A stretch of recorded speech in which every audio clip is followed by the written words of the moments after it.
सिद्धांत हमारे आचार्य देते हैं कि वसुदेव, कंस ने वसुदेव को दोनों पैर से बांधा था, गले में बेड़ी थी, दोनों हाथ में बेड़ी थी, पूरे शरीर में बेड़ी थी।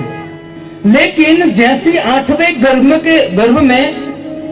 के रूप में देवकी के गर्भ में भगवान जब आए ना, और भगवान प्रकट हुए देवकी के गर्भ से, भगवान ने कहा कि हे माता, हे पिताजी, अगर आप कंस से डरते हो ना तो एक काम करो, मुझे नंद बाबा के घर छोड़ के आओ।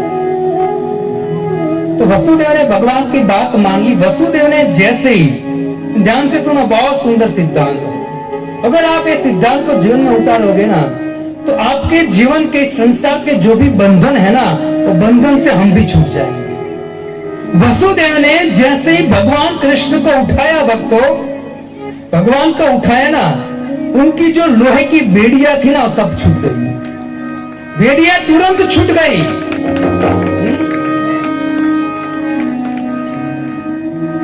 और वसुदेव ने भगवान को उठाया, बेड़ियां तो छूट गई, साथ में जो द्वार थे ना, वो द्वार एक के बाद खुलने लगे, और वहां के द्वारपाल थे, तो द्वारपालों को कंस ने बोला था कि जैसे ही देवकी के गर्भ से 8वां संतान प्रकट हो, अब मुझे बताना, जो व्यक्ति पहला आकर मुझे बोलेगा उसको मैं हीरो का हार दूंगा। लेकिन भगवान की योग माया ने सबको सुला दिया।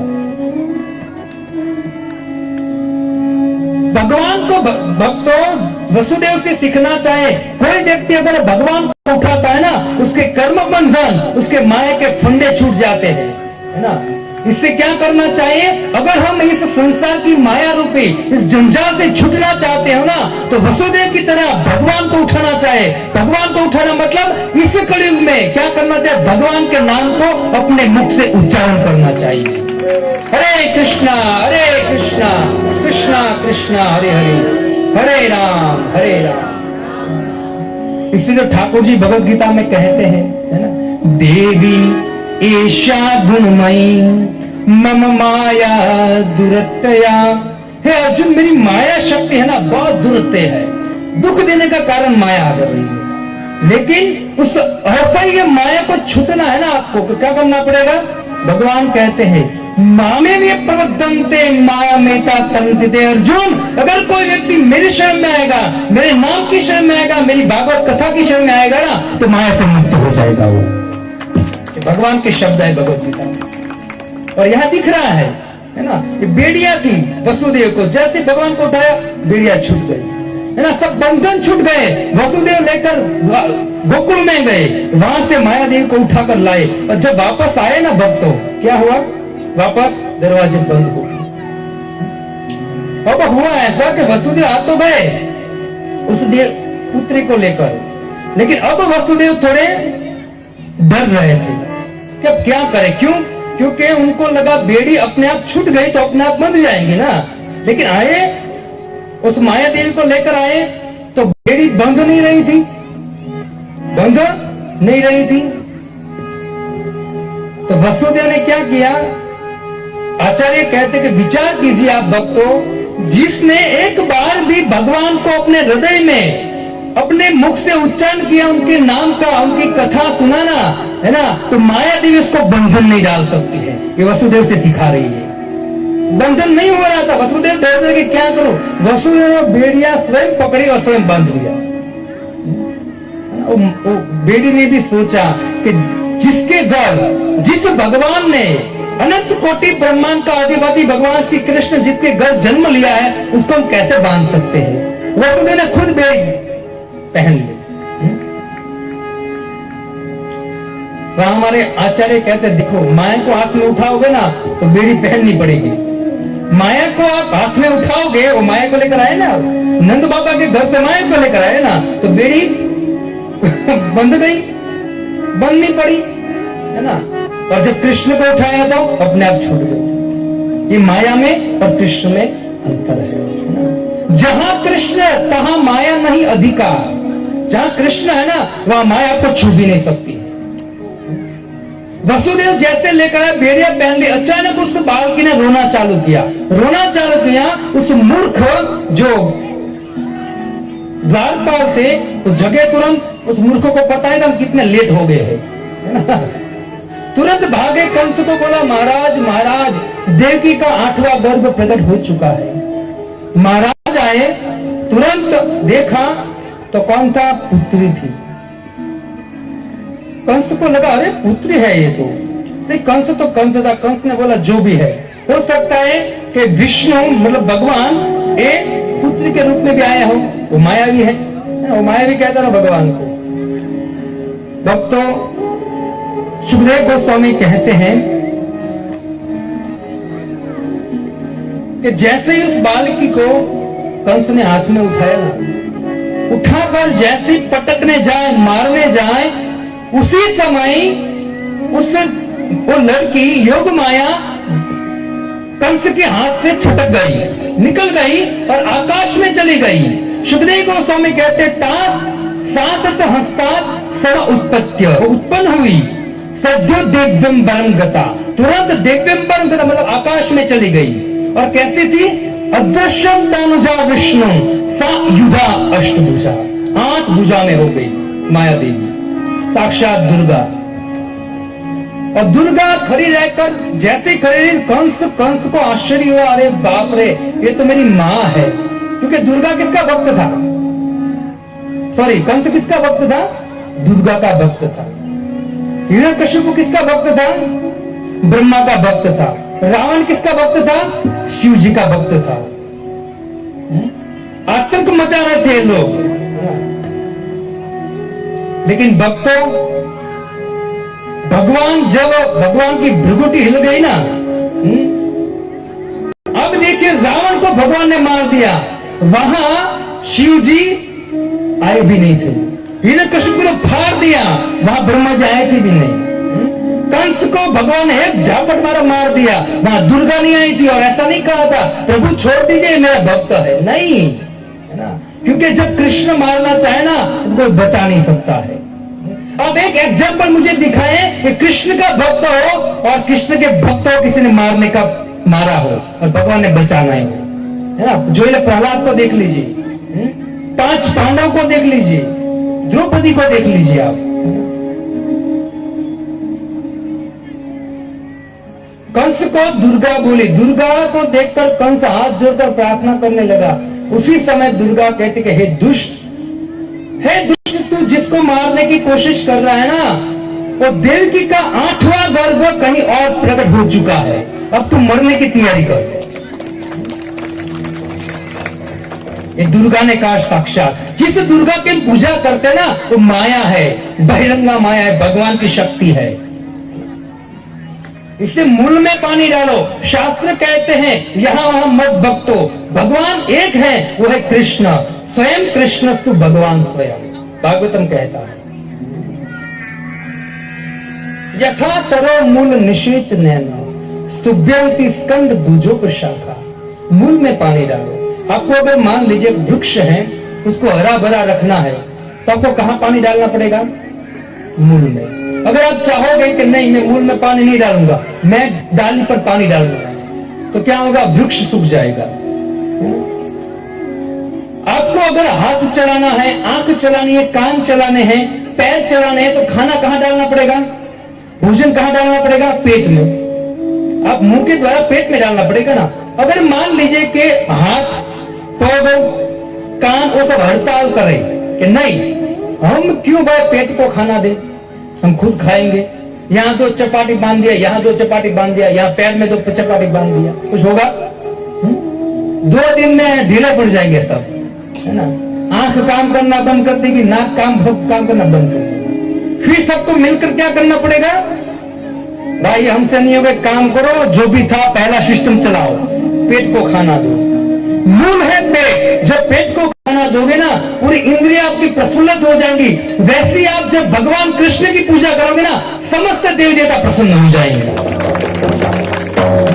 इसलिए भगवान कहता है पिता मस्त जगतो माता धाता पितामह, हे अर्जुन ये पूरे ब्रह्मांड की माता पिता और पितामह मैं। श्रीमद् भगवद गीता पढ़ी, अहम ही आदि देवाना, एक एक शब्द सोने की तरह चमक रहे हैं। हमको मानना नहीं है उनको। प्रभु हमारे साथ ऐसा क्यों हो रहा है? शास्त्र पढ़ ले, तुझे पता चल गया क्यों हो रहा है। वो तो पढ़ना नहीं है, है ना। वो तो मानते, हम नहीं मानते शास्त्र को, तो मर दूसरा क्या करेंगे, शास्त्र को नहीं मानना है। भगवान श्री कृष्ण भगवद गीता में 16वें अध्याय के 23 नंबर में श्लोक में कहते हैं, हे अर्जुन, जो व्यक्ति शास्त्र की अवहेलना करता है ना, नहीं मानता है, यह शास्त्र विधि उत्सुज्य वर्तते काम कारक न सुखम न सिद्धि न परम गति। और व्यक्ति को कभी भी सुख नहीं मिल सकता है, कभी भी मरने के बाद गति नहीं होगी, है ना, न आपनोती, कभी नहीं, कभी नहीं सुख मिलेगा उनको। शास्त्र के वाक्य को मानना चाहिए।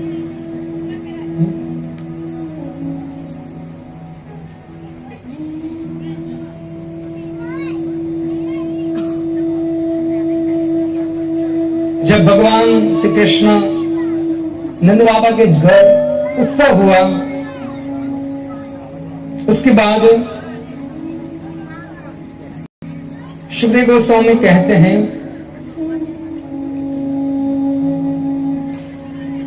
कि भगवान ने अनेक सुंदर सुंदर लीला किया। भगवान श्री कृष्ण जब सो रहे थे, एकदम छोटे थे, उसी समय माता यशोदा ने देखा, देखो भक्तों, जन्म उत्सव हो रहा था ना, भगवान का जन्म उत्सव, पूरे ब्रजवासी नाच रहे थे।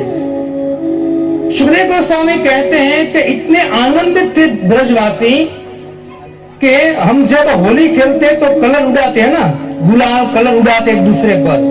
वहां जब भगवान का जन्म हुआ ना, तो समस्त ब्रजवासी दही दूध छाछ, है ना, मक्खन से होली खेल रहे थे। अभी तो धीरे धीरे तो ऐसा होगा कि छाछ और घी मक्खन तो सपने में भी नहीं आएगा, धीरे धीरे बंद हो जाएगा सब कुछ। भगवान कहना है ना, जब जन्म भगवान प्रकट हुए ना, होली खेली उन लोगों ने। सुखदेव गोस्वामी कहते हैं कि यमुना से लेकर प्रयाग तक 150 किलोमीटर होता है। उस 150 किलोमीटर में वो गंगा है ना, और यमुना व्हाइट हो चुकी थी। क्यों? दूध और दही के द्वारा। इतने दूध और दही से इन लोगों ने ब्रज में होली खेली थी। सुंदर उत्सव हुआ। नंद बाबा इतने आनंदित थे, अनेक ऋषि मुनि को बुलाया, दान दिया, यज्ञ कराया, होम हवन, अनेक प्रकार के अनुष्ठान हुए। नंद बाबा ने सभी ब्राह्मण को आनंदित कर दिया, बहुत दान दिया। उसके बाद कहते हैं कि उसी ब्रज में जब उत्सव समाप्त हुआ तो पुतना आई। कंस ने तुरंत अपने मंत्रियों को बुलाया और मंत्रियों को कहा कि हे मंत्रियों, वास्तव में जो 8वां गर्भ था ना, तो साक्षात दुर्गा थी, लेकिन दुर्गा ने कहा है कि तेरा काल प्रकट हो चुका है, तो निश्चित मुझे मानने वाला भगवान विष्णु प्रकट हो चुका है, क्या करे। अब देखो, कंस को दुर्गा ने, उसकी मां ने दर्शन दिया तो कंस सुधर गया था, थोड़ा बहुत तो सुधर गया था, लेकिन जैसा संग वैसा रंग। उनके जो मंत्री थे ना, मंत्रियों ने कहा कि देख भाई, कंस भाई, अब एक काम करो, 10 दिन में जितने भी छोटे छोटे बालक का जन्म हो उसको मरा दो। एक काम कौन करेगा? तुरंत पुतना आई और पुतना ने कहा कि एक काम मैं करूंगी। सुखदेव गोस्वामी कहते हैं, कंसेन प्रहिता घोरा पुतना बाल घातिनी। कंस ने जिस स्त्री को भेजा था, जिसका पुतना बाल घातिनी, शिशुम स्वचारम निघ्रंती पुरग्राम वृद्धाशु। वो छोटे छोटे शिशु को मारते मारते ब्रज में प्रवेश किया। उसका आहार क्या था? छोटे छोटे बच्चे का खून पीना। जैसे ही सुखदेव गोस्वामी ने परीक्षित महाराज को कहा कि सुखदेव परीक्षित, कंस ने भेजी हुई पुतना कृष्ण को मारने के लिए ब्रज में आई। उसी समय नंद बाबा ने सोचा कि मेरे घर छोटे बच्चे का जन्म हुआ है, इससे इनकी दृष्टि, इनके ऊपर दृष्टि कंस की नहीं पड़नी चाहिए, कंस के अनुचरों की नहीं पड़नी चाहिए। इससे कंस के अनुचर यहाँ आकर टैक्स लेने आए, उससे पहले मैं 1 साल का टैक्स एडवांस में देकर आता हूँ। कंस बाबा मथुरा गए थे, थोड़ा नंद बाबा, और कंस ने भेजी हुई पुतना ब्रज में आई। सुखदेव गोस्वामी कहते हैं कि हे कृष्ण, हे परीक्षित, वो पुतना कृष्ण को मारने आई, और जैसे ऐसा सुना कि कृष्ण को मारने के लिए पुतना आए हैं, तुरंत सुखदेव गोस्वामी देख रहे परीक्षित के सामने, परीक्षित के मुंह में शरीर से पसीना टपक रहा है, पसीना आ गया, और ऐसा लगा कि परीक्षित महाराज रोने लगेंगे। क्यों? क्योंकि वो कथा में इतने प्रविष्ट हो चुके थे, भगवान में इतना प्रेम करते थे, तो तुरंत उसने सोचा कि अरे मेरे प्रभु को मारने के लिए पुतना आई है। प्रविष्ट हो गए थे, वास्तव में उनको पता था कि भगवान को कौन मार सकता है, लेकिन प्रविष्ट हो चुके थे कथा में। भगवान से इतना प्रेम था कि भगवान इतने छोटे बालक हैं और एक पुतना राक्षसी मारने आई है ना, तो भाव में थे वो परीक्षित महाराज। अभी भी हम भी कभी कभी भाव में हो जाते, आंख बंद कर देते, सो जाते थे।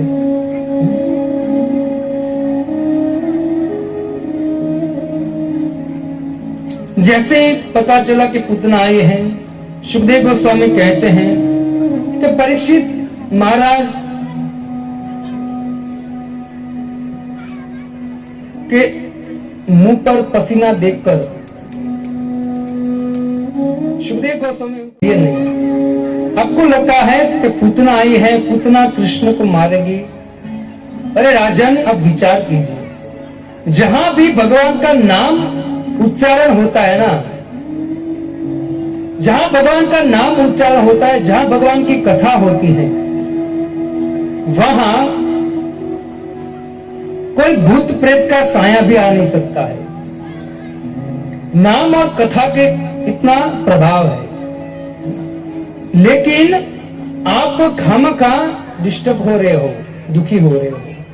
नयत्र श्रवणादिनी रक्षोघ्नानि स्वकर्मसु कुर्वन्ति सात्वतां भरतु यातु धानस्य तत्र। न यत् श्रवणादिनी, जहां भगवान के नाम का, भगवान की कथा का श्रवण कीर्तन होता है ना, वहां भूत प्रेत का साया नहीं होता है राजन, है ना। जहां नाम और कथा के प्रभाव से भूत प्रेत भी आ नहीं सकते हैं, यहां साक्षात भगवान है, तो विचार कर यहां कोई आ सकता है भूत प्रेत? और भगवान को क्या हो सकता है? चिंता मत कर। और जैसे सुखदेव गोस्वामी ने कहा, परीक्षित महाराज प्रसन्न हो गए, पुतना आई। आप सब कथा से परिचित हो, पुतना भगवान को मारने जाए, भगवान को उठाया। सुखदेव गोस्वामी हमारे आचार्य कहते हैं कि जुए में से भगवान को उठाया, लेकिन पुतना को पता नहीं था। पुतना ने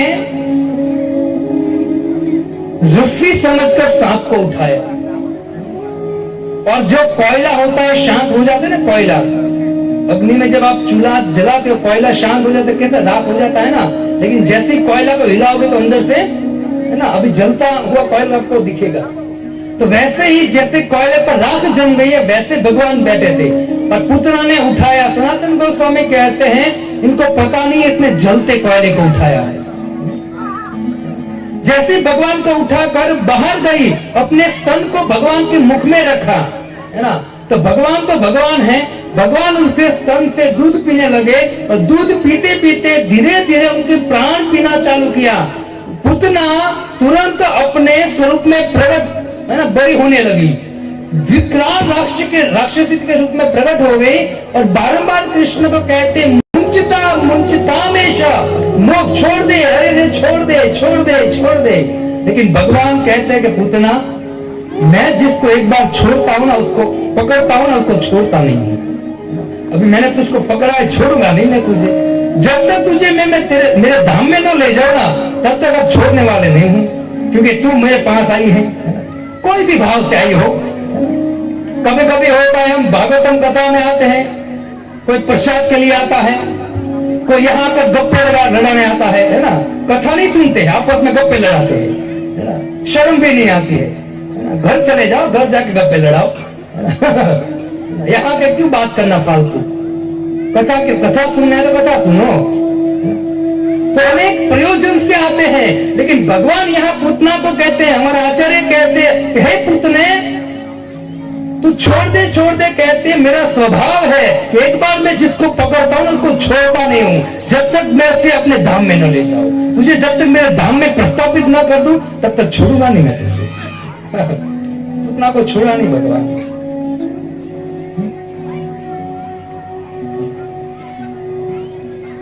18 किलोमीटर में पूतना थी, विकराल शरीर था। भगवान ने सोचा है अगर ये ब्रज में गिरेगी ना तो ब्रज का सफाया कर देगी। इसे भगवान ने उसको क्या किया, जहां कंस का उद्यान था वहां उसको गिराया। कंस के उद्यान को मैदान मैदान कर दिया और पूतना वहीं गिरी और मर गई।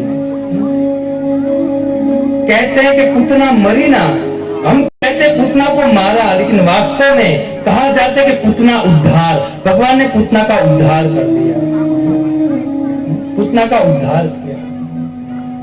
वो किसी कोई भी एन प्रकार कोई भी भाव से आई हो, लेकिन भगवान ने सोचा कि ये मेरी माँ बन के आई है ना, इसलिए मैं इनको वास्तव में मेरे धाम में मेरी माँ बनाऊंगा।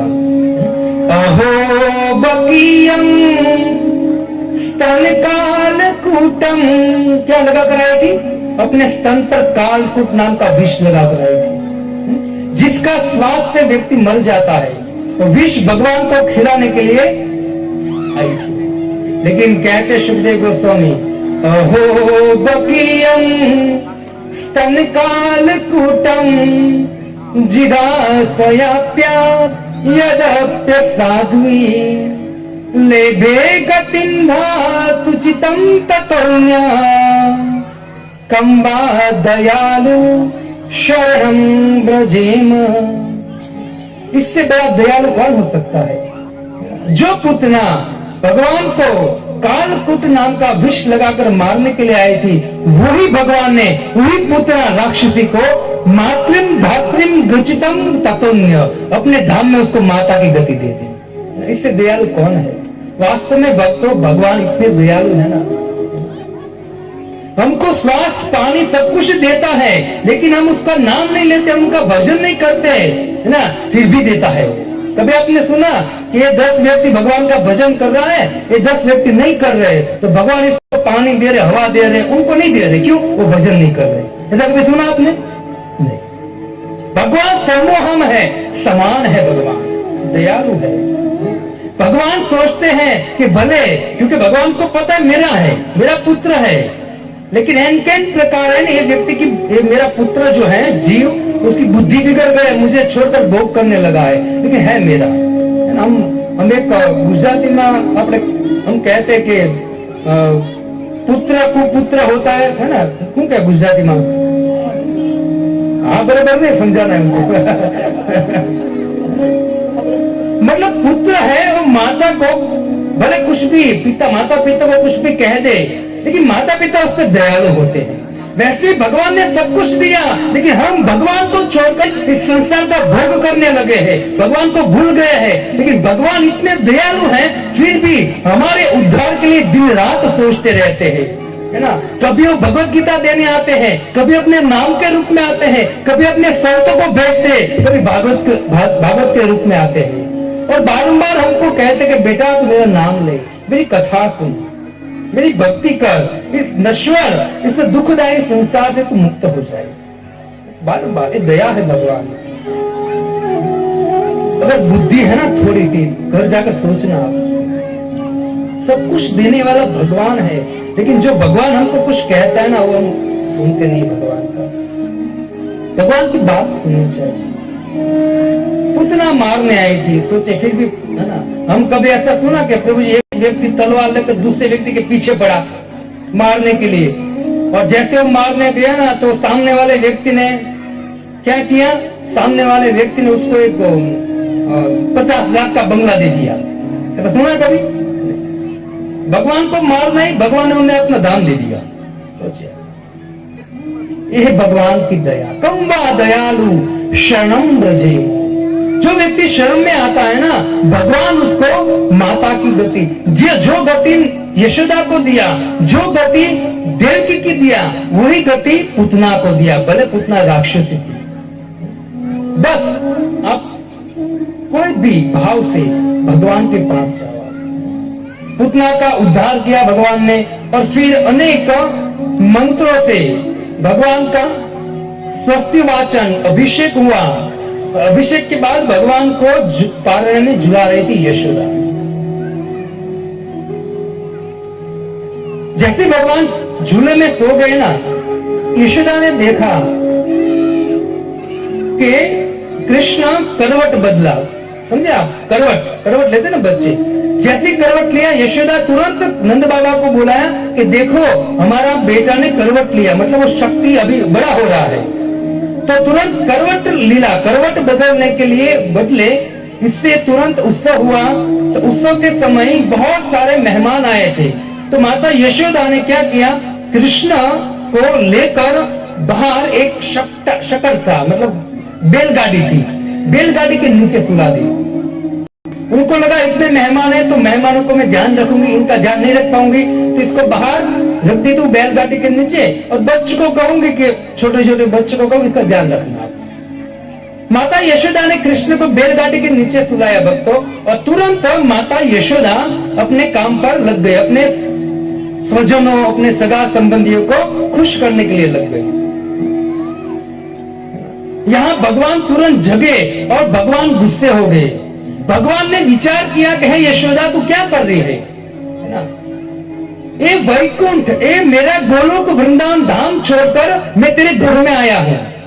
मेरे धाम में हजारों लक्ष्मियां मेरी पूजा करती है, उनको छोड़कर मैं तेरे घर में आया हूं, और तू मुझे छोड़कर इन लोगों की सेवा कर रही है। भगवान गुस्से हो गए। ऐसा ही है भक्तों, भगवान की कृपा से भागवतम की कथा है, तो भगवान है साक्षात, भगवान को हम ग्रहण कर रहे हैं। इस दुर्भाग्यवश हम यहाँ आने के बाद भी हमारा मन कहीं और होता है, या कुछ और चर्चा करते रहते हैं, या फिर आते नहीं, घर पे रहते हैं, तो दुर्भाग्य है हमारा। तो भगवान भी कहते हैं भाई तेरे पास आया हूँ, फिर भी तू नहीं आ रहा है, तो अब तो मैं क्या कर सकता हूँ। माता यशोदा काम में लगी थी, भगवान ने कहा इसको सबक सिखाऊंगा। इतने गुस्से हो गए भगवान, तुरंत भगवान शकट बैलगाड़ी के नीचे सो रहे थे, और अपने पांव को, बच्चे होते ना दो पांव हिलाते हैं, ऊपर नीचे करते हैं, तो भगवान ने अपने अंगूठे से जैसे ही उस बैलगाड़ी को टच किया, बैलगाड़ी ऊपर उठी, ऊपर आकाश में उछली और धड़ाम से नीचे पड़ी। और बैलगाड़ी के ऊपर एक राक्षस था जिसका नाम था शक्तासुर, है ना? कंस ने भेजा था कृष्ण को मारने के लिए। भगवान ने शक्तासुर को मार दिया। इतना बड़ा आवाज आया, तुरंत नंद बाबा, यशोदा सभी दौड़कर आए, और आकर देखा तो शकट उल्टा है, और शकट के ऊपर दूध दही सब था, वो भी बिखर गया था, और शकट टूट गया था। यशोदा ने तुरंत देखा, कृष्ण तो खेल रहे थे आराम से, उनको क्या होगा। यशोदा ने तुरंत पकड़ा और अपने छाती से लगाया।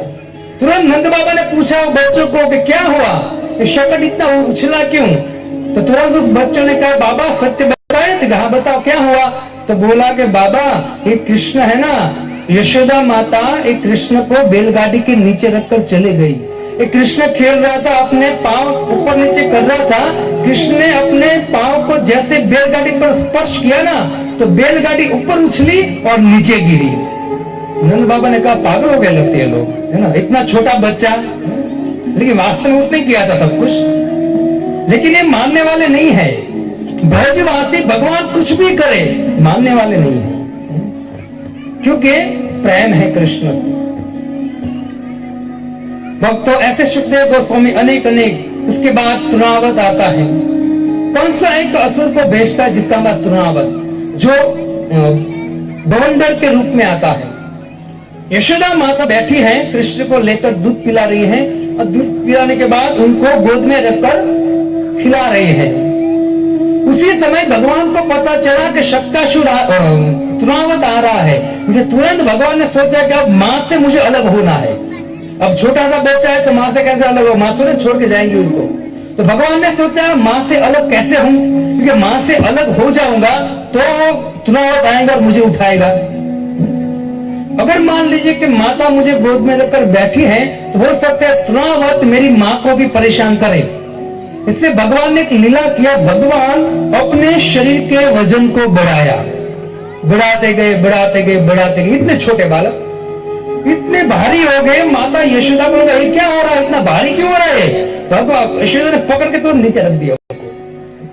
जैसे नीचे रखा यशोदा खड़ी हुई और अपने काम में लग गई। भगवान ने कहा अब ठीक है, अब काम हो गया मेरा। अब भगवान ने कहा आजा बेटा, अब बताता हूं तुझे। तृणावत आया, भवंडर के रूप में आया, और भवंडर के रूप में पूरी ब्रज को, है ना, भवंडर आता है तो कुछ दिखना नहीं है धूल के कारण। कृष्ण को उसने उठाया और आकाश मार्ग में ले गया, बिना टिकट पर सवारी, है ना, प्लेन की सवारी किया, कोई टिकट नहीं थी। बहुत ऊपर ले गया भक्तों तृणावत। भगवान ने जैसे ऊपर लेकर भगवान को ऊपर से नीचे फेंक दूंगा तो ऊपर ही मार दूंगा। अब जैसे पुतना को भगवान छोड़ नहीं रहे थे, तृणावत ने सोचा कि ऊपर ले जाए तो ऊपर से फेंक दूंगा नीचे। लेकिन भगवान ने कहा तूने मुझे पकड़ा है, मैंने तुझे पकड़ा है। तुझे छोड़ना आता है लेकिन मुझे छोड़ना नहीं आता है बेटा, तुझे नहीं छोड़ूंगा अब मैं। ऊपर ले गया तृणावत को भगवान, और भगवान ने गला पकड़ा। इतने छोटे हाथ भगवान ने पकड़ा गला। अब ये छुड़ाने की कोशिश कर रहा है, भगवान छोड़ नहीं रहे। तृणावत चिल्ला रहा है और चिल्लाते चिल्लाते जोर से बोला कि अरे बाप रे, इतना छोटा सा बच्चा पहाड़ की तरह भारी हो गया। इतना बोला ना, तो भगवान भगवत गीता में कहते कि अंत काले जोमति सागति, अंत समय में जो भी आप नाम लोगे, जो भी स्मरण करोगे गति होगी। ये मरते समय, क्योंकि भगवान उसको मारने वाले थे, लेकिन अंत समय में उसने किसको पुकारा, क्या याद किया कि भगवान पहाड़ की तरह भारी हो गए। तो तुरंत भगवान ने उनको एक बड़ा सा पत्थर पहाड़ जैसा था उनके ऊपर फेंका और मार दिया। तो तृणावत का उद्धार किया भगवान ने। उसके बाद अनेक अनेक असुर आए, भगवान एक के बाद एक असुर को मारते गए। एक दिन की बात है, भगवान जब बड़े हुए, माता यशोदा कृष्ण को बहुत सुंदर श्रृंगार करती थी, है ना, हम भी मंदिर में सजाते हैं ना, श्रृंगार करती थी। और श्रृंगार करके माता यशोदा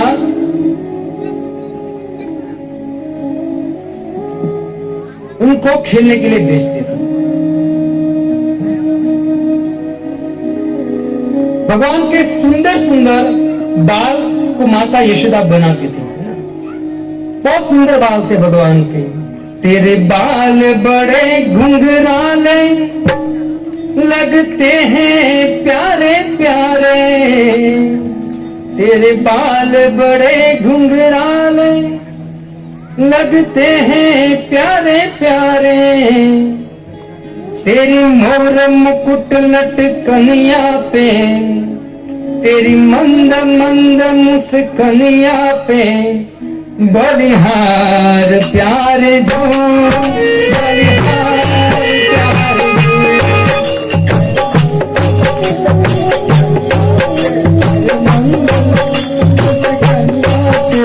बलिहार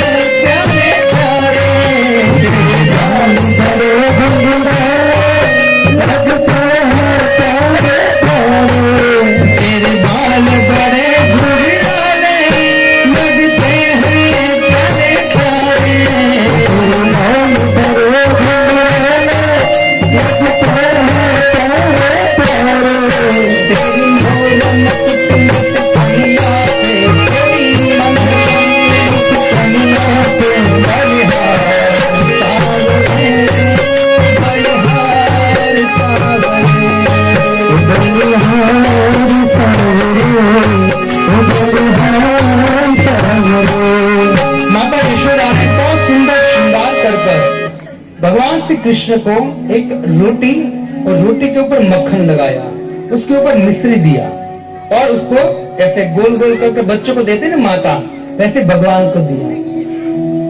और जैसे ही भगवान वो खाते हुए बाहर आए और बाहर आके भगवान की एक ही इच्छा रहती थी कि माता कितना भी श्रृंगार करे, मुझे करना क्या है, मुझे ब्रज में लौटना है। और या तो खीरक मतलब गौशाला में जाकर हो भगवान लौट के।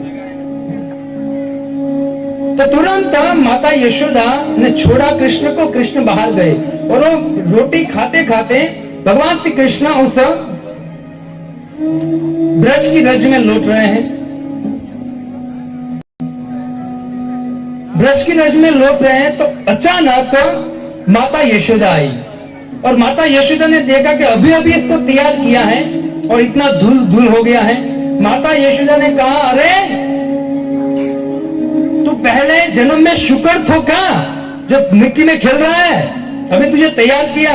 तो भगवान ने कहा, अरे मेरी माता को कहते पता चल गया, मेरी माता त्रिकाल ज्ञानी है, उनको पता चल गया पहले मैं शुक्र था शुक्र बना था मैं। भगवान श्री कृष्ण इस तरह से सुंदर सुंदर लीला करते जो हमारी गैया खाती है, सुंदर सुंदर फूल देते, सुंदर सुंदर फल देते हैं और उससे झरना बहते हमको पानी देता है, अनेक प्रकार का हमको चीज देता है गोवर्धन। तो हमारा कर्तव्य होना चाहिए कि गोवर्धन की हम पूजा करें। वास्तव में गोवर्धन भगवान का साक्षात स्वरूप है। भगवान श्री कृष्ण की सुंदर बात सुनकर ब्रजवासियों ने कहा कि उनकी कैसे पूजा करें। कृष्ण ने बोला कि जैसे आप इंद्र की पूजा करते थे वैसे उसकी करो। इंद्र के लिए जो भी आप सात सामग्री इकट्ठा किए हैं यज्ञ के लिए, वही आप लेकर गोवर्धन की पूजा करो। तुरंत नंद बाबा और ब्रजवासी तरफ मान गए और तुरंत गोवर्धन के पास पहुंचे। भक्तों, आप श्रीमद् भागवतम पढ़ोगे ना, गोवर्धन की पूजा किया और पूजा के बाद गोवर्धन को भोग लगाया। गोवर्धन को जब भोग लगाया ना, हमारे इस्कॉन के महाराज है, हमारे प्रभुपाद जी के प्रिय शिष्य हिज होलीनेस राधा गोविंद गोस्वामी महाराज, ये जो गिरधरन लीला जो भगवान ने गिरराज उठाया था ना, उनकी लीला को 7 दिन कहते हैं। हम 7 दिन का पूरा भागवत कर रहे हैं ना, है ना, शॉर्ट।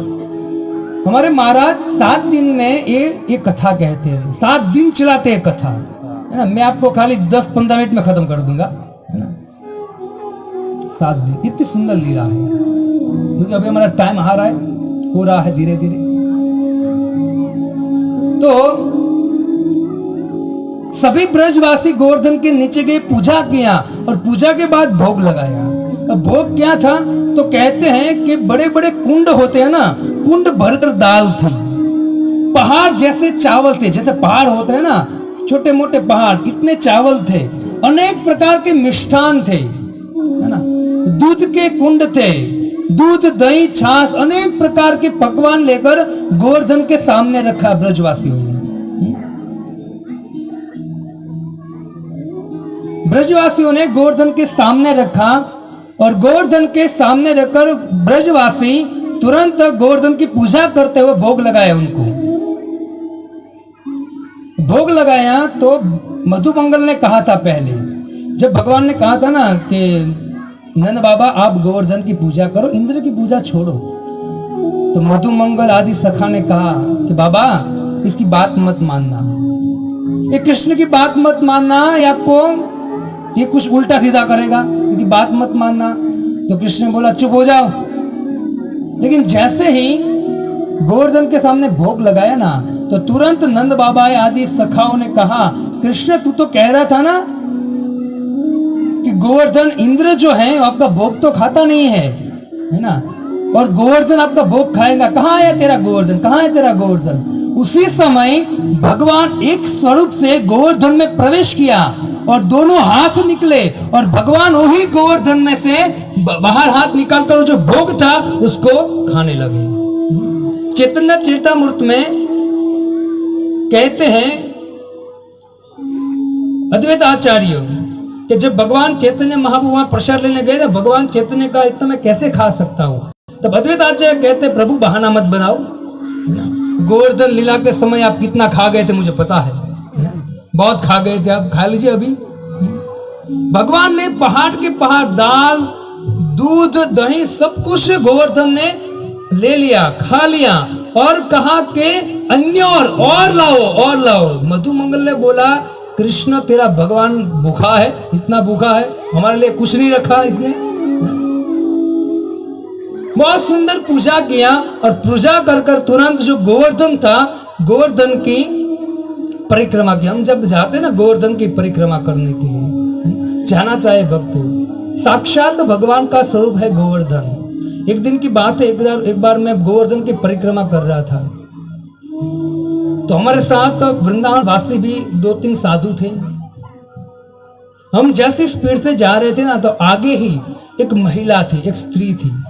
वो स्त्री ने एक बच्चे को अपने गोद में उठाया था, छोटे बच्चे को, और वो महिला गर्भवती थी, एक बच्चा उसके पेट में था।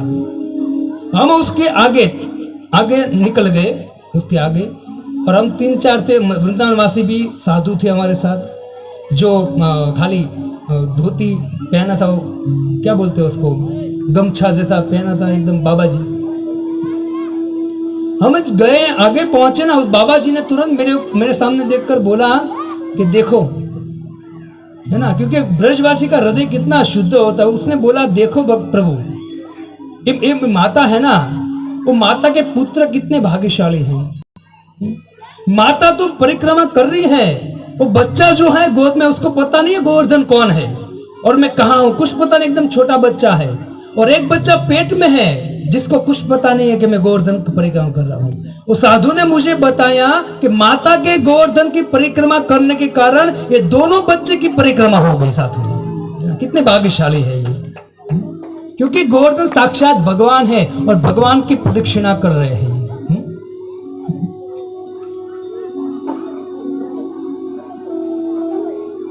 तो तुरंत गोवर्धन की पूजा हुई और उनको भोग लगाया गया, है ना।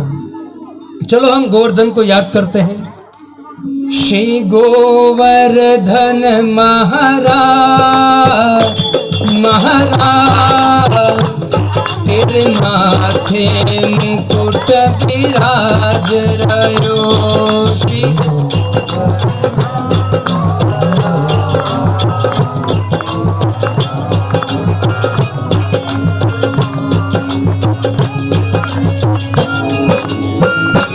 श्री गोवर्धन महाराज तेरे माथे मुकुट विराज रयो।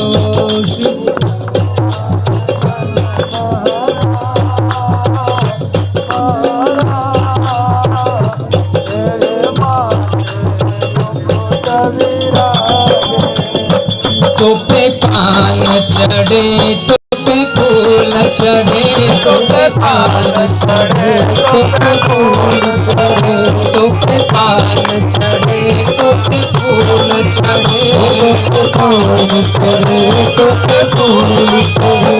और चढ़े जो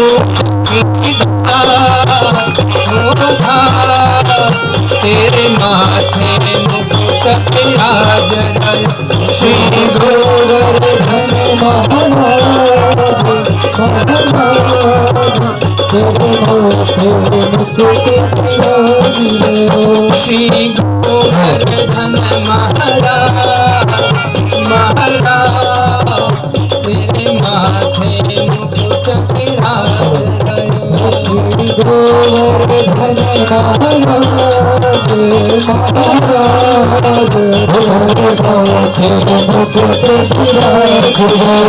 तेरे कानन कुंडल सोई रयो।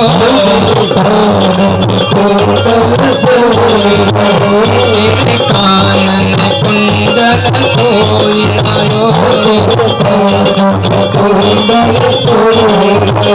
तेरे गले में हीरो कहा, तेरे माथे मुकुट विराज रयो। श्री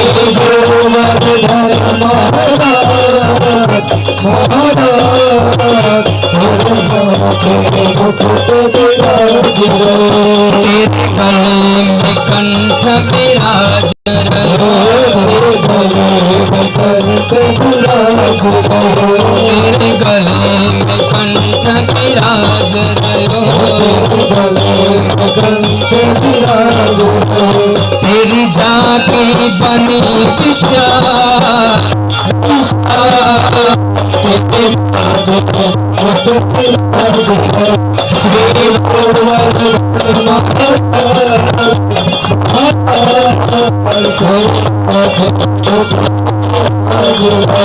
तेरी सात कोस की परिक्रमा, तेरी सात कोस की परिक्रमा, तेरी सात कोस की परिक्रमा,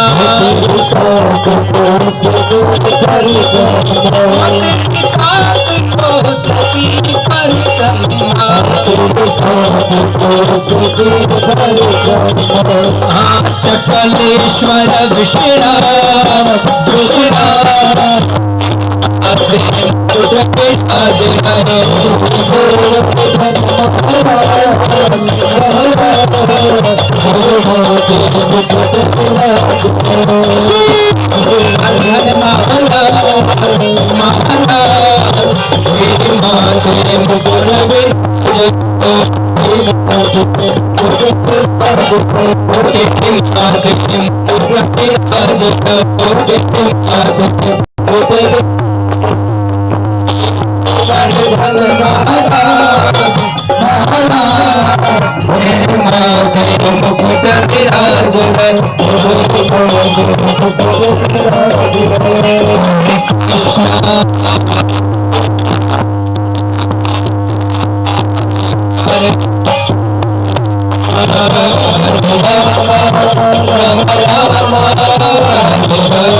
Krishna Krishna Hare Hare Hare Rama Hare Rama Rama Rama Hare Hare Krishna Hare Krishna Krishna Hare Hare Hare Rama Hare Rama Hare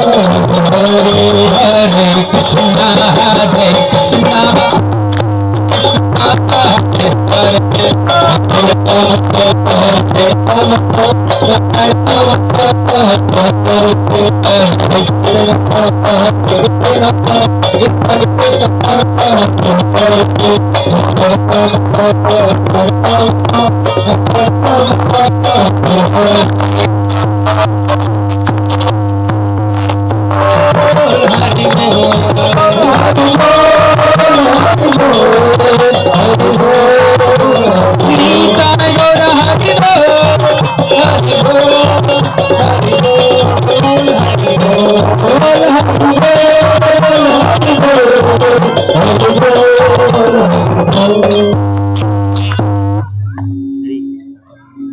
तो इस तरह से भगवान के द्वारा ब्रजवासियों के द्वारा गोवर्धन की पूजा, और जब गोवर्धन की पूजा करने के बाद ब्रजवासी जब अपने अपने घर पर आए,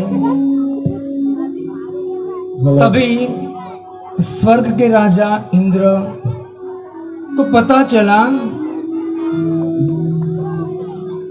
कि इस बार ब्रजवासियों ने मेरी पूजा न करते हुए गोवर्धन की पूजा की।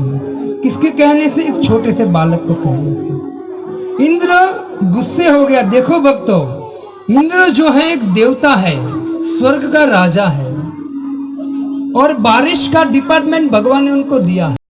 हर साल ब्रजवासी उनकी पूजा करते थे, और इस साल खाली एक साल इंद्र की पूजा न कर गोवर्धन की पूजा किया। तुरंत इंद्र है ब्रजवासियों को मारने के लिए उतारू हो गया। सोचिए आप, उनको इतनी भी सेंस बुद्धि नहीं है कि इतने साल से मेरे लोग पूजा कर रहे थे, चलो एक भूल हो गई तो क्या हुआ। ये है देवता, ये है देवता। कितनी भी हम पूजा करेंगे, लेकिन अगर थोड़ी सी भी भूल हो गई ना, आपको छोड़ेंगे नहीं वो। इंद्र ने तुरंत वो नहीं देखा कि बहुत सालों से लोग मेरी पूजा कर रहे हैं, इस साल नहीं किया हुआ, क्या हुआ है ना, या उसकी भूल हो गई है तो क्षमा कर देता हूं।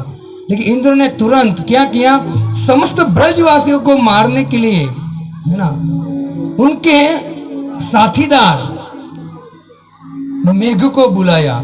संवर्तक मेघ जिसको बोलते हैं, जिसकी बूंद होती है ना, बड़े बड़े खंभे जैसी बूंद होती है ना, भयंकर बारिश करने वाला। और इंद्र ने कहा कि ब्रजवासियों ने मेरा अपराध किया है, इस बार मेरी पूजा नहीं किया है, आप जाओ और ब्रज में इतना पानी बरसाओ कि पूरे ब्रज को बहा दो।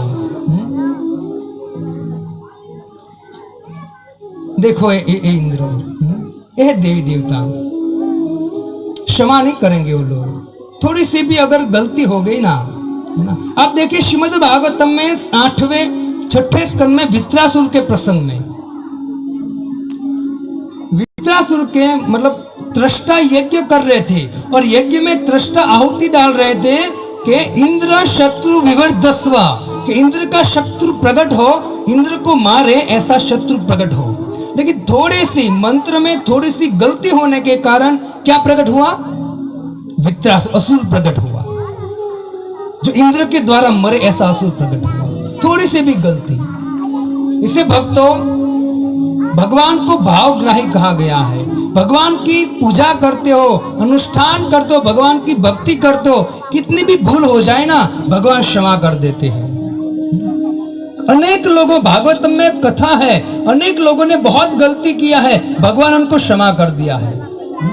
बहुत लोगों ने तुरंत क्षमा कर दिया है।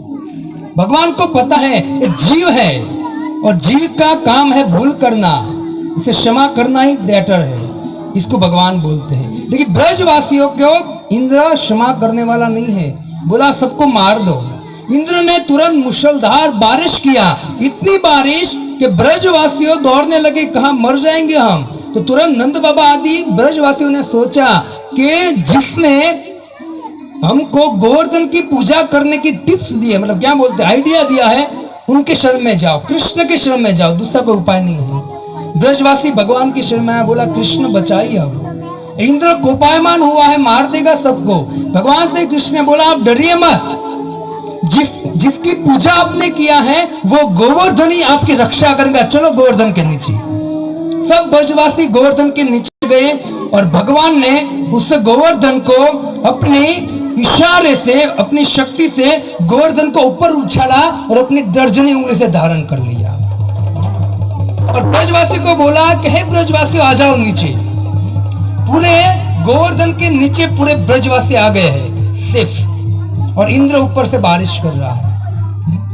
भक्तों इतनी बारिश किया, इतनी बारिश किया, इंद्र को तो लगा वैसे इतनी बारिश यहाँ होगी ना तो पूरा बॉम्बे समुद्र में चला जाएगा, इतनी बारिश हुई थी। लेकिन कुछ नहीं हुआ, ब्रजवासियों के जैसे घर थे ऐसे ही घर रहे, है ना। जैसे इंद्र ने बारिश बंद किया, क्योंकि पछतावा हुआ कि इतनी बारिश करने के बाद ब्रजवासी, कुछ नहीं हुआ ब्रजवासियों को, है ना। इंद्र समझ गया कि जो छोटा बालक है ना साक्षात भगवान है। इंद्र ने जब बारिश बंद किया ना और पानी तुरंत निकल गया, देखा तो जैसा ब्रज था वैसा ही चमक रहा था, क्योंकि भगवान साथ थे। भगवान ने 7 दिन और 7 रात गोवर्धन उठाया। इस तरह से सुंदर गोवर्धन लीला हुई। एक एक श्लोक ऊपर जाएंगे तो जो गोवर्धन के नीचे भी क्या क्या वार्तालाप हुआ, क्या क्या हुआ, इंद्र और ब्रजवासियों के बीच में क्या वार्ता हुआ, बहुत सुंदर सुंदर सिद्धांत के साथ कथा है। लेकिन भगवान ने साबित कर दिया, हे ब्रजवासियों, वास्तव में जो इंद्र चंद्र आदि देवता है वो कोई भगवान नहीं है। उन सबको भगवान ने डिपार्टमेंट सौंपा है। उनका कर्तव्य है आपको हवा देना, आपको पानी देना, आपको अग्नि देना, आपको वायु देना, उनका कर्तव्य है। भगवान वो नहीं है। भगवान श्री कृष्ण कहते हैं कि वास्तव में भगवत गीता में भूमि रापो नल वायु, ये समस्त जो चीज देने वाला भौतिक जगत में मैं हूं, कृष्णस्तु स्वयं। तो भगवान ने वहां साबित किया कि देवी देवता की पूजा करने की जरूरत नहीं है, आप मेरे स्वरूप की पूजा कीजिए। बहुत सुंदर सुखदेव गोस्वामी गोवर्धन लीला की चर्चा करते हैं, और गोवर्धन लीला चर्चा करते करते आगे अनेक लीला की चर्चा, क्योंकि श्रीमद् भागवतम के 10वें स्कंद में 89 चैप्टर है। भगवान की अनेक लीला है, लेकिन हमारे पास टाइम कम है। लेकिन जो भी है एक एक दो लीला जो है, हम कल रुक्मणी मंगलम, माता रुक्मणी का विवाह, भगवान की 16,108 रानियों में से सबसे बड़ी रानी थी रुक्मणी, और रुक्मणी के साथ भगवान ने कैसे विवाह किया, शिशुपाल आदि असुर से युद्ध करके, वो हम कल श्रवण करेंगे। आपको निवेदन है कल आप आइए और जल्दी आइए। मैं देख रहा हूँ कि 9 बजे के बाद ही लोग आना चालू होता है, इससे आप जल्दी आइए। वैसे आ जाते बहुत लोग, फिर भी आप निवेदन है जल्दी आइए। कल और परसों 2 दिन बाकी है, और भगवान की दिव्य लीला का आप ध्यान से श्रवण कर रहे हैं, और ध्यान से श्रवण करते रहिए। निश्चित भगवान हम पर कृपा बरसाएंगे। हरे कृष्णा कृष्णा कृष्णा हरे हरे, हरे राम राम राम हरे हरे। श्रील प्रभुपाद की